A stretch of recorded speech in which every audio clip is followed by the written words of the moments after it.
My friends, I want to tell you about a conversation I had, several years ago, with a woman named Alice, a resident at the same senior center where I have volunteered for over a decade. She was 81 years old, and she told me, on an otherwise unremarkable Tuesday afternoon, about a particular moment that had arrived for her the previous Christmas, a moment she described with a quiet, unadorned honesty I have rarely heard matched in all my years of listening to people share their most difficult truths. She told me she had spent the entire month of December preparing for a visit from her son and his family, cleaning her small apartment, purchasing gifts for grandchildren she had not seen in over a year, cooking food she hoped would remind them of holidays from decades earlier. The visit, discussed loosely over several phone calls throughout the fall, never fully materialized into a confirmed plan, always remaining somewhere in the realm of we'll try to make it work, and things are so busy right now.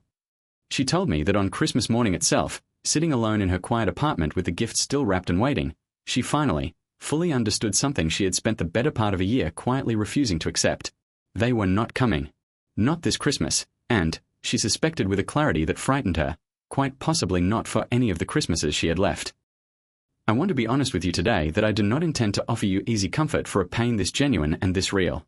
I have sat with too many people carrying exactly this particular grief to pretend it can be quickly resolved with a tidy lesson or a hopeful reframe. But I do want to share with you what I have learned, both from Alice and from the many others who have shared some version of this same quiet, devastating realization with me over the years, about what genuinely helps in the aftermath of this particular moment, and about the real, if different, path toward meaning and connection that remains available even after this specific hope has quietly, painfully closed. The first thing I want you to hear, if you yourself have experienced this particular moment or fear its arrival, is this. This realization, however devastating, is not a verdict on your own worth as a person, a parent, or a human being. I want to say this plainly because Alice herself, in the weeks following that Christmas morning, spent considerable time silently reviewing her own life, wondering what she had done wrong as a mother to produce this particular distance in her son. I have listened to this same self-blame from dozens of others carrying this identical grief, and I want to tell you honestly what I have observed across many years of witnessing these situations closely. The reasons adult children grow distant from aging parents are almost always complicated, tangled up in their own busy lives, their own unresolved histories, their own limitations, considerably more often than they reflect any genuine, singular failure on the parent's part. Alice was, by every honest account I could gather from those who knew her well, a genuinely devoted mother. Her son's distance reflected his own struggles far more than it reflected any failure of her love. I want to add something further here, because I believe it matters. Even in situations where a parent genuinely did make mistakes decades earlier, mistakes that may have contributed to an adult child's current distance, this does not mean the parent's ongoing worth as a human being, deserving of connection and dignity in their remaining years, has somehow been forfeited. Past mistakes, however real, do not erase present worth. I have sat with people who openly acknowledge their own earlier failures as parents, and I want to tell you that their pain in this current moment was every bit as real and every bit as deserving of compassion as anyone else's.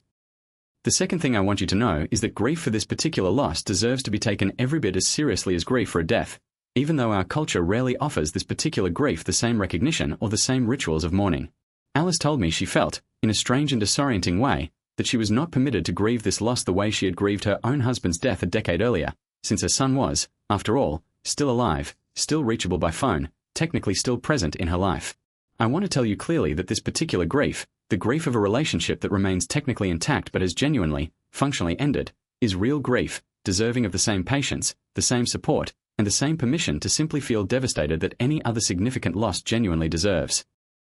I have come to believe this particular grief carries its own distinctive difficulty precisely because it lacks the clear ending that death, however painful, at least provides. There is no funeral for a relationship that has quietly faded. There is no gathering of friends bringing casseroles and sitting with you through the worst of it. This particular loss is often carried in near total silence, unacknowledged by the wider world, which makes finding someone willing to simply witness this grief honestly, without minimizing it, all the more important. The third thing I want to share is that many people carrying this particular grief eventually discover, often to their own genuine surprise, that continuing to organize their hope and their happiness around a visit that may never arrive keeps them trapped in a painful waiting that prevents them from building genuine connection elsewhere. Alice told me, roughly a year after that difficult Christmas, that she had finally begun to understand this pattern in her own life, recognizing that she had spent years holding her own social calendar loosely, declining invitations from friends and neighbors because she wanted to remain available in case her son's family finally confirmed a visit. This particular pattern, holding her life in a permanent, hopeful pause, had quietly cost her considerable genuine connection that was actually available to her, connection she had been unconsciously postponing in favor of a hope that kept disappointing her. The fourth thing I want you to know is that beginning to build genuine connection elsewhere does not require you to give up hope entirely for your relationship with your own family, nor does it represent any kind of betrayal or abandonment of that hope. Alice worried, initially, that accepting invitations from her neighbors, joining a weekly card game at the senior center, and gradually building a fuller social life felt somehow like giving up on her son, as though genuine happiness elsewhere might diminish her love for him or her ongoing hope for reconciliation. I want to tell you clearly that these two things, hope for a distant relationship and genuine investment in the connections actually available to you, are not in competition with one another. You are entirely capable of holding both simultaneously, continuing to love your son or daughter fully while also building a rich, connected life that does not depend entirely on their presence to feel worthwhile.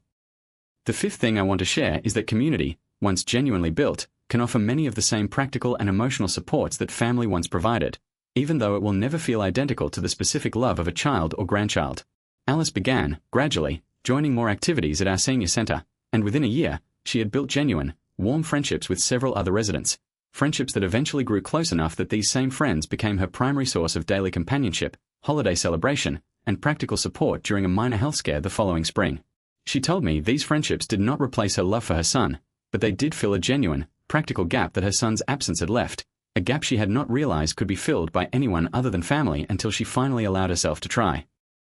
I want to name something specific here, because I believe it offers genuine, practical hope. Many communities, senior centers, religious congregations, community centers, and volunteer organizations are genuinely full of other people navigating this exact same particular grief, quietly, without ever naming it publicly. Alice was not the only person in her building carrying this particular ache. Several of the friendships she eventually built were with other residents who understood her situation intimately, because they were living some version of it themselves, and this shared understanding became its own particular source of comfort neither of them had expected to find. The sixth thing I want you to know is that reaching out honestly to your own adult children, even after considerable distance and disappointment, remains a genuinely available option, though I want to be honest that this particular conversation rarely unfolds as smoothly or as quickly as we might hope. Alice eventually wrote her son an honest letter, not accusatory, but genuinely honest about how much his continued distance had hurt her, and inviting, gently, whatever renewed connection he might genuinely be willing to offer. She told me this letter did not produce the dramatic reconciliation she had once hoped for, but it did produce a somewhat more regular, if still limited, pattern of phone calls in the months that followed, a modest but genuine improvement that she attributed directly to finally, honestly naming the distance rather than continuing to silently wait for it to resolve itself. The seventh thing I want to share is that professional support, a counselor or therapist experienced in grief and family estrangement, can offer genuine, meaningful help navigating this particular pain, help that friends and general encouragement alone often cannot fully provide. Alice eventually began meeting regularly with a counselor at a local community organization serving older adults, and she told me these conversations helped her process a grief she had been carrying largely alone and unexamined for years, offering her genuine tools for managing both the ongoing sadness and the practical question of how to build a meaningful life alongside it. If cost or access presents a genuine barrier, many communities offer free or low-cost counseling specifically for older adults through local senior services, religious organizations, or community health centers, resources genuinely worth the effort of seeking out. The eighth thing I want you to know is that your own daily life, structured around genuine purpose and activity rather than organized entirely around waiting for contact from family, offers real, meaningful protection against the particular despair this kind of ongoing disappointment can otherwise produce. Alice began volunteering at our senior center's front desk twice weekly, a small commitment that nonetheless gave her days a structure and purpose entirely independent of whether her son happened to call that particular week. She told me this small, steady purpose became one of her most reliable sources of daily stability during a period when her family relationships remained genuinely uncertain and often disappointing. And the ninth and final thing I want to leave you with today is this: the quiet moment when you finally recognize that family may not come, however devastating in itself, can also become the quiet moment when you finally begin building a fuller, more resilient life that no longer depends entirely on a hope that has, for now at least, stopped serving you well. Alice told me, nearly 3 years after that difficult Christmas morning, that she would never have chosen this particular path, and that she still, honestly, felt a genuine ache whenever a holiday arrived without her son's presence. But she also told me, with a piece I found genuinely moving, that she had built a life in these 3 years that she was honestly, genuinely proud of, full of real friendships, real purpose, and a settled sense of her own worth that no longer rose and fell entirely with whether her phone happened to ring on a given afternoon. My friends, I want to close today by speaking directly to anyone watching this who recognizes, in Alice's story, some version of your own experience. If you are currently sitting with this same quiet, devastating realization, I want you to know that your grief is genuine, your pain is entirely valid, and you are not required to pretend this particular loss does not hurt as deeply as it genuinely does. I also want you to know, with the same honesty, that this moment, however painful, does not have to be the final chapter of your own story of connection and meaning.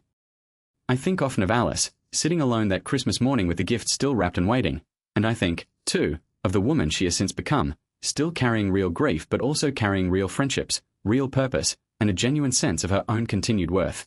I do not tell you her story to suggest that her particular path is guaranteed for everyone, or that building this fuller life is simple or quick. I tell you her story because I have watched it unfold with my own eyes, across several genuinely difficult years, and because I believe her particular courage, choosing to build something new rather than remaining permanently suspended in painful waiting, deserves to be shared with anyone else currently standing where she once stood.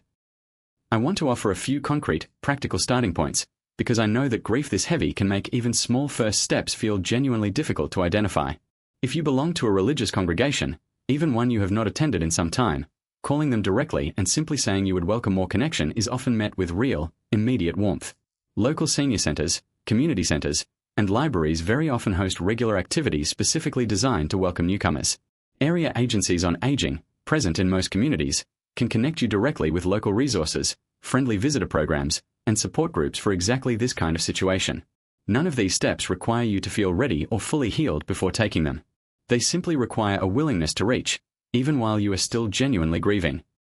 If you are carrying this particular grief today, I want to gently, urgently encourage you to reach out to a friend, a neighbor, a counselor, a local senior center, a church or community group, anyone genuinely willing to sit with you in this pain and to help you begin building whatever connection remains genuinely available to you. You deserve companionship, purpose, and genuine care in these years, whether or not your own family is currently able to offer it, and I believe, with real conviction earned across many years of watching people navigate this exact difficulty, that this companionship and purpose remain genuinely available to you, waiting, even now, to be discovered.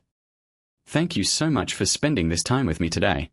I hope Alice's story, difficult as parts of it genuinely are, offers you both honest acknowledgement of a real and painful grief, and genuine hope for the fuller life that remains available to you even now. Take care of yourselves, my friends. If you are lonely today, please reach out to someone, anyone, rather than carrying this particular weight entirely alone. And trust that your own worth was never dependent on a visit that has not yet come. Until next time, this has been Eternal Flame Wisdom. Stay hopeful, stay connected, and remember, the family that has not come does not define the family, chosen or otherwise, still waiting to find you. Thank you for watching.